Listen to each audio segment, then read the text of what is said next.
히브리서 12장 28절에서 29절입니다. 함께 읽습니다. 그러므로 우리가 흔들리지 않는 나라를 받았은즉 은혜를 받자.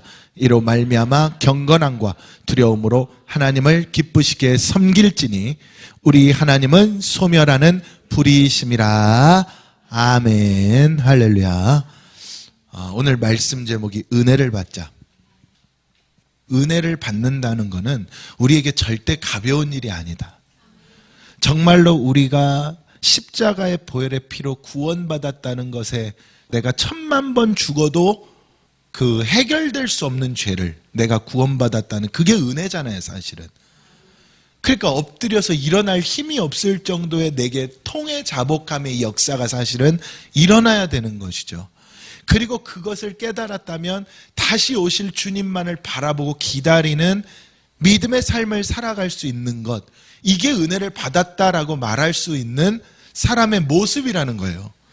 이 오늘 히브리서 12장을 읽는데 우리는 은혜를 어떻게 알고 있습니까? 저도 어려서부터 참 그렇게 많이 배웠거든요. 값없는 선물, 값없이 받은 선물, 이렇게 참 많이 들었어요. 은혜라는 것은 선물이다, 선물이다. 근데 여러분, 성경은요, 구약과 신약 모두 그 은혜의 무거움을 말하고 있어요. 이 은혜가 그냥 선물로 끝나는 것이 아니라 이 은혜를 받는다는 것이 얼마나 두렵고 떨려야 되는가에 대해서 성경은 계속 이야기하고 있습니다. 그래서 우리가 오늘 본문에도 읽었지만 하나님은 소멸하는 불이라 그러시잖아요. 하나님은 소멸하는 불. 근데 이게 히브리서에만 등장하는 말이 아니에요. 신명기 4장 24절에도 동일하게 나와 있습니다. 하나님께서 이스라엘 백성들을 광야로 건져내고 이들에게 유월절 어린 양의 사건을 통해서 은혜를 베풀었는데 이들에게 또다시 율법을 주시고 이들에게 말씀을 주시면서 명령하시는 거예요. 하나님 여호와는 소멸하는 불이시니, 모든 것을 소멸하는 불이시니 너희들이 말씀 앞에 온전하라고, 우상을 섬기지 말으라고, 율법을 지키라고, 이것을 주시는 거거든요. 이 말씀은 끊임없이 스바냐 선지자를 통해서도 주셨고요. 하나님은 소멸하시는 불이라는 것. 그러니까 우리는 하나님께 은혜를 받았다. 야, 이 은혜는, 구원은 값없는 선물이다. 이렇게 이야기하지만 여러분, 하나님의 그 은혜라는 선물에는요, 책임이 따라요. 의무가 따르고. 근데 이것은요, 지켜도 되고 안 지켜도 되는 책임과 의무가 아니라 반드시 해야만 하는, 그래야 그 받은 은혜가 완성되어지는 그 책임과 의무가 따른다는 이야기죠. 여기엔 여러 가지가 있겠죠. 믿음도 있고 우리가 말씀대로 행함도 있고 기도도 있고 여러 가지가 있겠으나 가장 중요한 것은 하나님의 은혜 받은 자의 모습, 그것을 오늘 성경은 우리에게 가르쳐 주는 거죠. 그만큼 은혜는 뭐한 거다? 무거운 거다. 여러분 생각해 보세요. 은혜라는 게 뭡니까? 예수 십자가를 통한 구원이잖아요. 이게 우리의 은혜 아닙니까? 우리가 할 수 없는 것, 모든 사람이 죄를 범하였음에 하나님의 영광에 이르지 못했고 죄의 삭은 사망이었는데 그 모든 것으로부터 우리를 건져주신 것, 이게 은혜잖아요. 근데 이것을 어떻게 건졌습니까? 예수 그리스도, 하나님 당신의 독생자를 통하여서 십자가에 못 박고 그 마지막 물과 피 한 방울까지 다 쏟아냄으로 말미암아 우리에게 그 구속 역사를 이루어주셨잖아요. 즉 내 영혼을 살리신 은혜란 말이에요. 이게 내 영혼을 구원한 은혜, 우리가 할 수 없는 내 죄의 문제를 해결한 은혜잖아요.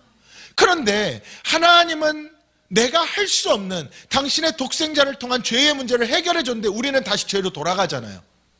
우리의 삶의 모습은 다시 죄로 돌아가잖아요. 내 육으로 돌아가고 내 모든 정욕과 내 탐심과 내 욕심과 나로 돌아간단 말이죠. 기껏 예수 그리스도를 통하여서 그 우상을 깨뜨리라고, 우리가 할 수 없는 우상을 깨뜨리라고 예수 그리스도 십자가를 세웠더니 우리는 다시 나라는 우상으로 돌아가고 물질이라는 우상으로 돌아가고 내 자녀라는 우상으로 돌아가고 내 명예와 권력이라는 우상으로 돌아가잖아요. 나의 입신양명이라는 우상으로 돌아간다니까요. 분명히 은혜를 받았다 말하면서 은혜를 받았다 말하지 않는 사람은 그렇게 사는 게 맞습니다. 여러분, 인간은요, 세상을 살아갈 때 뭐가 필요한지 아십니까? 내 목숨 말고 내가 붙들 생명이 필요하다니까요. 그게 어떤 사람은 돈이에요. 그래서 돈 버는데 인생을 던지죠. 어떤 사람은 자녀입니다. 자녀를 케어하고 자녀를 키우는데 인생을 던져요. 어느 게 좋다 나쁘다 없습니다, 여러분. 그냥 각자가 자기의 생명을 붙드는 거예요. 돈을 붙드는 사람은 자녀의 문제나 가족의 문제도 그 돈을 통하여서는 해결할 수 있다 믿는 사람인 것이고, 자녀를 붙드는 사람은 내가 희생하고 내가 헌신하고 내가 아무것도 못하더라도 내 자녀를 세우는 것이 이게 최고의 가치라 믿는 것이고, 명예를 택하는 사람은 내가 재산이 없어도 내 자녀가 설사 잘못된 길을 가서 그에 대한 처벌을 받고 그에 대해서 안 좋은 일을 당하더라도 내 명예를 지키기 위해서, 이게 가장 최우선의 가치라고 믿는 사람도 있잖아요. 모든 게 다른 것 아닙니까, 여러분?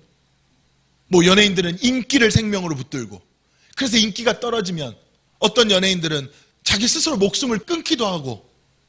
여러분, 세상에 믿음이 없는 사람들은요, 그 모습이 맞아요. 근데 안타까운 건 믿음이 있다고 하는 사람들도 그런 모습이 나온다는 거죠. 안타깝잖아요. 크리스찬 연예인들이 스스로 생을 마감했다는 기사를 접하면요, 저 진짜 가슴이 미어질 것 같아요. 예수를 모르는 사람이었으면은 정말 힘들었나 보다 할 수 있겠지만, 예수를 안다고 기독교인이라고 크리스찬이라고 말했던 연예인이, 또는 그런 사람이 스스로 목숨을 끊는다. 심지어는 목사님들 중에도 스스로 생을 마감하시는 분들이 계시잖아요. 너무 안타까운 거예요. 그러니까 우리가, 저도 목사지만 목사라 할지라도 내가 은혜 받았다?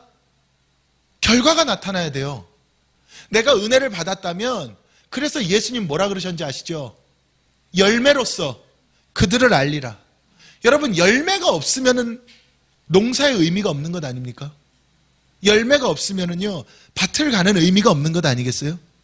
씨를 뿌리는 의미가 없지 않습니까?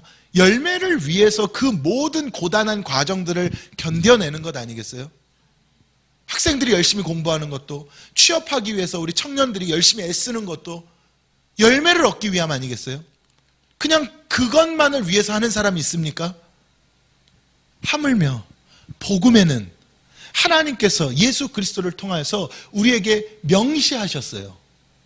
열매로서 그들을 알리라. 좋은 나무가 나쁜 열매 맺을 수 없고, 나쁜 나무가 좋은 열매 맺을 수 없다. 이 말인즉슨 좋고 나쁨의 구분은 어디서 시작됩니까? 하나님의 은혜로부터 시작된 거예요. 이게 은혜야. 여러분, 이게 은혜인 거예요. 열매가 은혜가 아닙니다. 이게 은혜예요. 내가 좋은 나무인지 내가 나쁜 나무인지 심기어진 것, 그게 하나님이 심었잖아요. 이게 은혜야.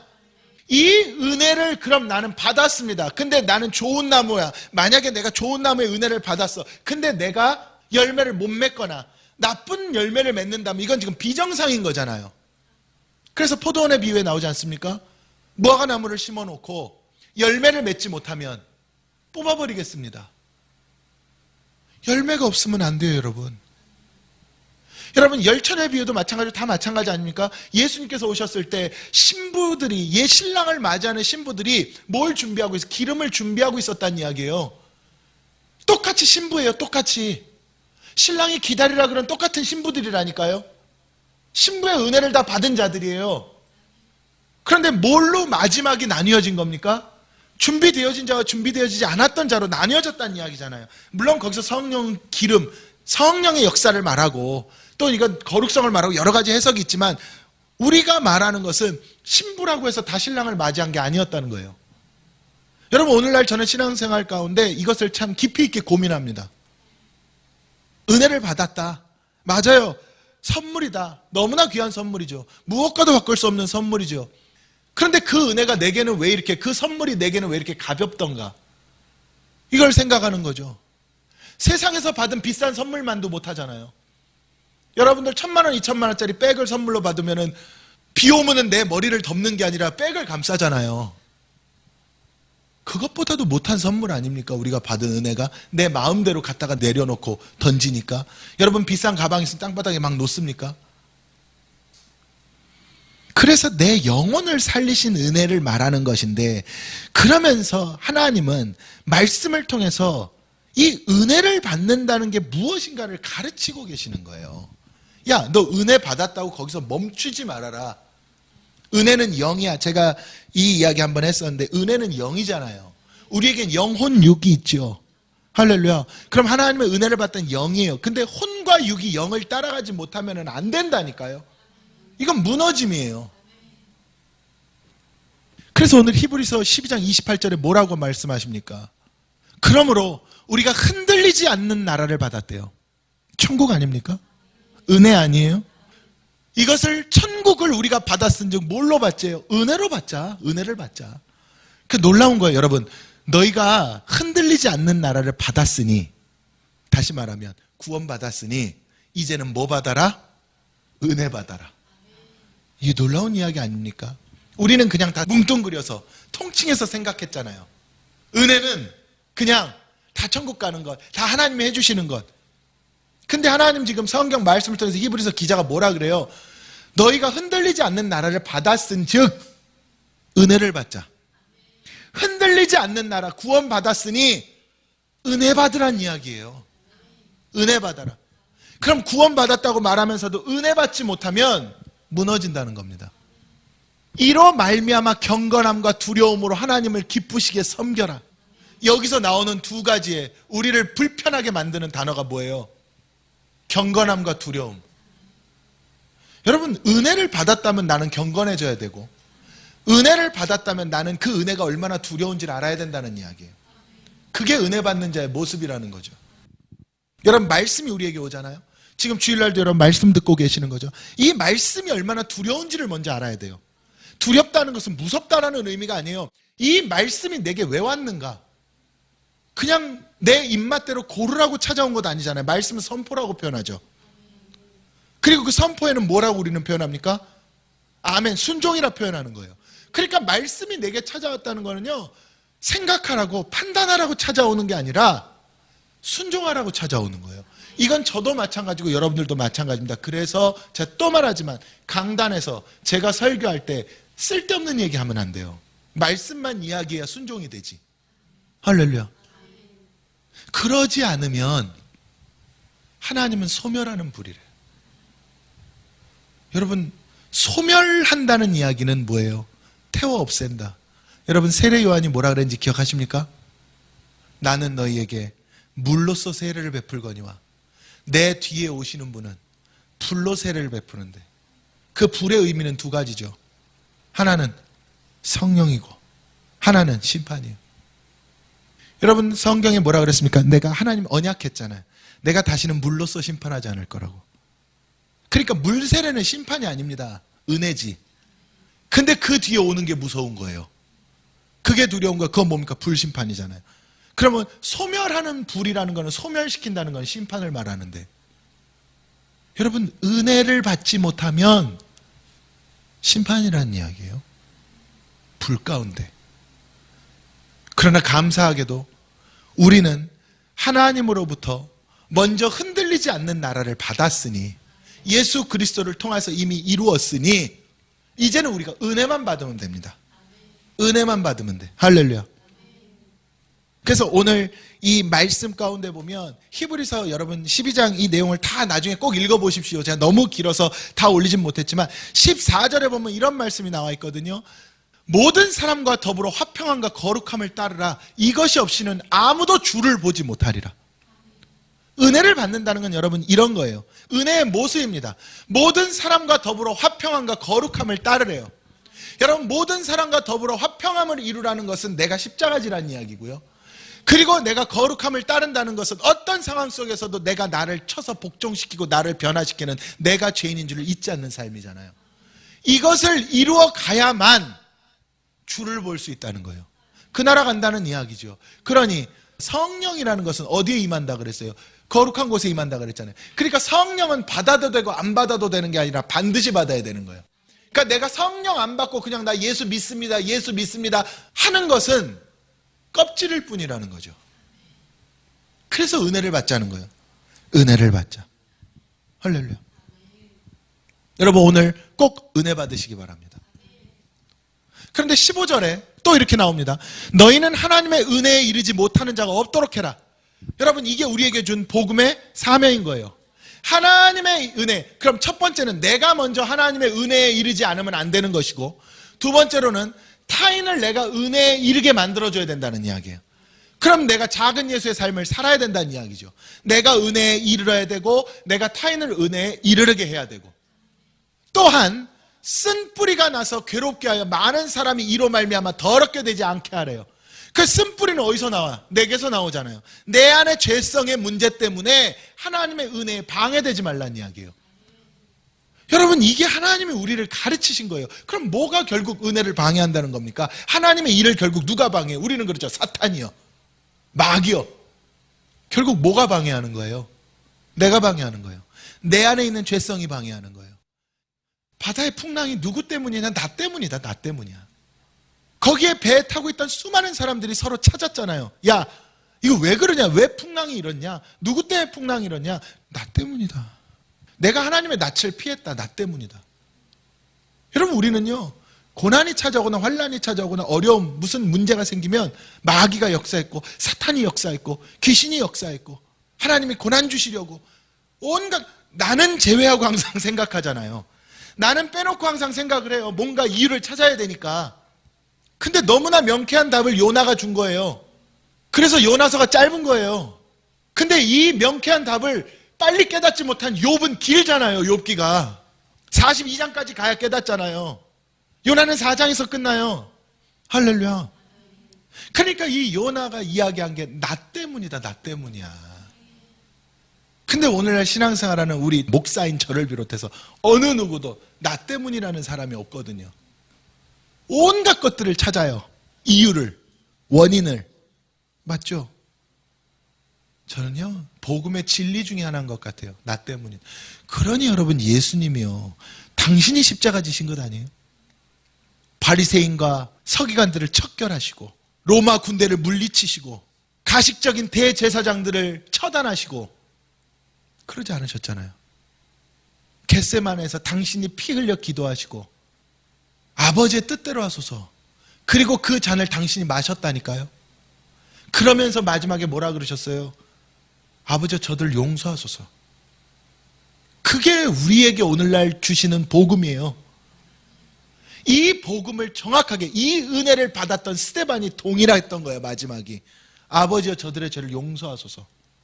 자기들이 몰라서 그런 겁니다. 하나님, 저 사람들 용서해 주세요. 기회를 주십시오. 그러니까 여러분, 이게 복음이라니까. 근데 오늘날 이 삶이 크리스찬들에게 나타나나요? 우리 크리스찬이니까, 아니 딴 교회는 생각하지 말고 우리 반성만 하자니까 우리에게 나타나나요? 그럼 은혜가 아닌 거예요. 은혜 못 받은 겁니다. 은혜를 받자. 그래야 하나님을 기쁘시게 한다. 할렐루야. 그래서 여러분, 우리는 어떤 상황에서도 이 은혜를 받아야 돼요. 하나님을 기쁘시게 한다는 것. 무엇이 하나님을 기쁘시게 하겠어요? 내가 기쁘게 하는 거예요. 여러분, 뭐가 하나님 기쁘게 하는 거예요? 내가 기쁘게 한다니까. 여러분, 하나님 에덴에다가 인간 만드신 목적이 거기서 출발한 거예요. 보시기에 좋았더라. 여러분, 오늘날 누가 하나님을 기쁘시게 할 거예요? 성령이 하나님을 기쁘시게 하소서. 아니, 내가 해야 된다니까요.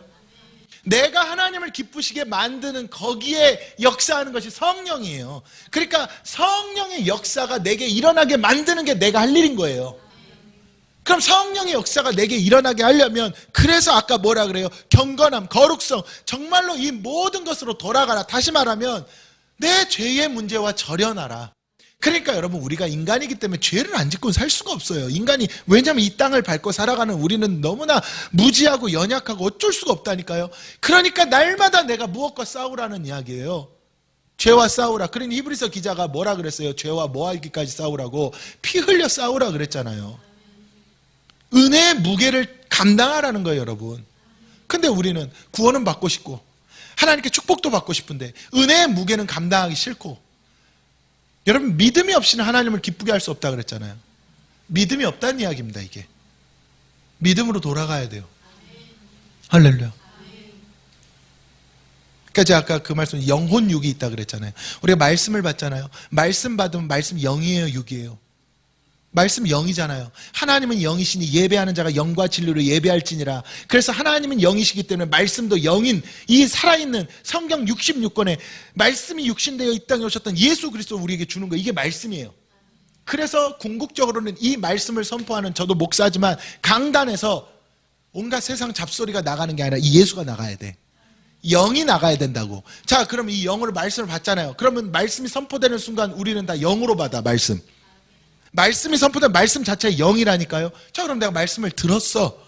그럼 말씀을 들어서 물론 어린아이의 신앙이나 아니면 믿음 없는 자들은 이해 못할 수도 있고 이해 안 될 수도 있고 받아들이지 않을 수도 있지만 어쨌든 이 자리에 계신 여러분들은 그 말씀 받아들이잖아요. 그럼 말씀 받았어, 들었어. 믿어요, 안 믿어요? 말씀 믿잖아요. 선포되어진 말씀, 목사님 뭐야, 왜 저런 얘기를 해? 안 그러시잖아요. 아, 이 말씀대로 살아야지 생각한단 말이죠.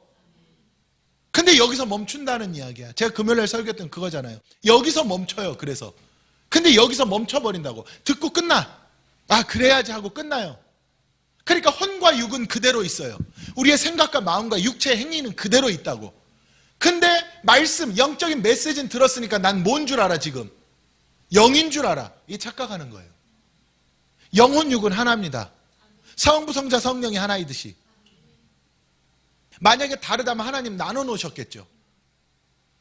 우리가 육체가 있기 때문에 예수님 인성으로 오신 거예요.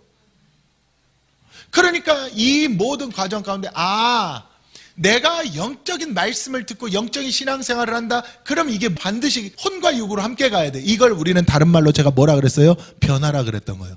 바뀌어야 돼요. 말씀 듣는 만큼 바뀌어야 돼. 그래서 여러분 은혜를 받자는 말씀을 받자예요. 은혜를 받자는 말씀을 받자. 아까 제가 첫 번째 뭐라 했어요? 하나님을 기쁘시게 하자. 두 번째는 말씀을 받자. 말씀을 받는 거는 뭡니까? 듣는 게 받는 게 아니에요. 말씀 받는다는 건 내가 그 말씀에 순종하는 거지. 말씀 받는다는 건 내가 순종. 그럼 순종은 뭡니까? 내가 바뀌는 거예요. 말씀대로. 아멘. 이게 순종이 아니에요. 말씀대로 바뀌는 거예요. 근데 내가 아멘 해놓고 내 생각과 마음은 여전히 내 모습에 머물러 있으면 이건 순종이 아니죠. 불순종이죠. 그래서 여기서 뭘 발동하라? 의지를 발동하라. 이상한 데다가 자유의지라는 말 갖다가 쓰지 말고 이런 데 의지를 발동하라. 그러라고 의지를 주신 거예요. 내가 말씀대로 행하고자 하는 의지. 할렐루야. 그러니 죄와 피 흘리기까지 싸우라는 것 아니에요. 의지가 있어야 싸울 것 아닙니까? 무조건 항복하지 마시고. 그럼 우리는 오늘날 무조건 항복하는 신앙생활 하잖아요. 난 연약하니까. 나 죄인이니까. 이게 무조건 항복하는 거예요. 얼마나 나약하고 연약합니까? 여러분, 신앙은 나약하고 연약하면 안 돼요.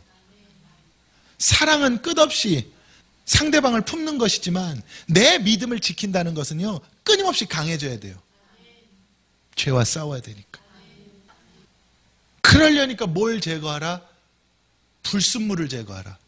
이게 아까 제가 말했던 쓴뿌리. 내 안에 있는 그 불순물들을 제거해야 돼. 내 믿음을 방해하는, 내가 의심하게 하는, 내가 두려워하게 하는, 내가 원망하게 하는, 내가 불평하게 하는, 내가 혈기내게 하는, 내가 묶이게 하는 이 모든 쓴뿌리들을 뭐하라? 불순물을 제거하라. 그렇게 될 때 성령을 받는다는, 그 싸움을 싸워야 성령이 비로소 내게서 막 역사한다니까요. 바울이 그래서 그렇게 싸운 거예요, 여러분. 성령 때문에. 얼마나 싸웠습니까, 바울이. 날마다 죽으려고, 배설물처럼 버리려고. 끊임없이 싸우는 거예요, 끊임없이. 저는요, 우리에게 이 은혜가 있기를 바랍니다. 은혜를 받자. 여러분, 구원 받았습니까? 그럼 이제 구원 받았으면 그때부터 시작이에요. 뭐 받는 게? 은혜 받는 게. 은혜 받아야 됩니다. 어떤 상황에서도 충만하게 은혜 받아야 됩니다. 여러분들은 세상을 살아가시잖아요. 세상이 어떻습니까? 참 팍팍하죠. 돈 벌기도 힘들고 경제도 어렵고 너무나 강팍하지 않습니까? 근데 어쩔 수 없잖아요. 그 세상 하나님이 허락하셨으니 거기서 우린 살아가야 되는데, 그러니 더 큰 은혜가 필요한 거예요. 어제보다 오늘 더, 오늘보다 내일 더.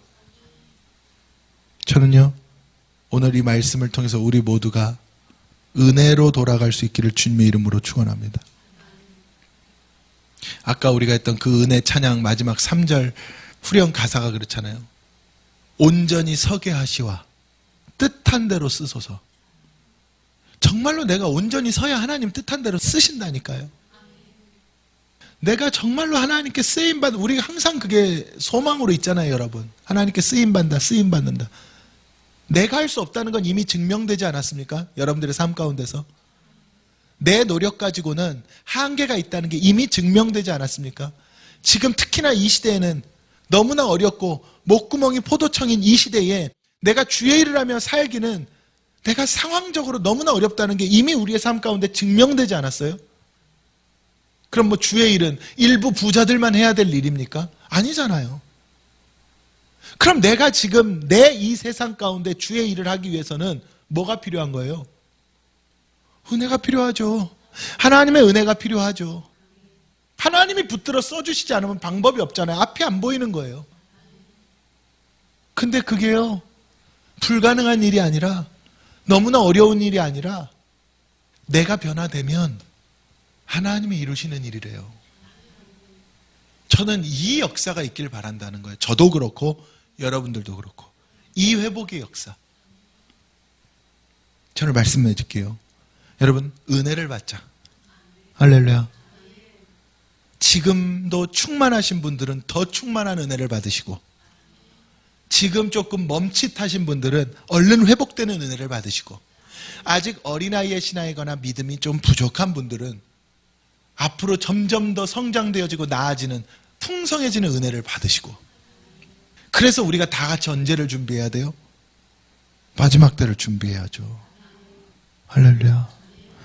마지막 때는 꼭 무슨 종말 재림만이 아니라 우리가 점점 나이 들어 가잖아요, 여러분. 우리에게도 마지막이 오잖아요. 개인적 종말이 오잖아요. 그 일하다 가야 되잖아요. 할렐루야. 저는 이 역사가 있기를 주님의 이름으로 축원합니다.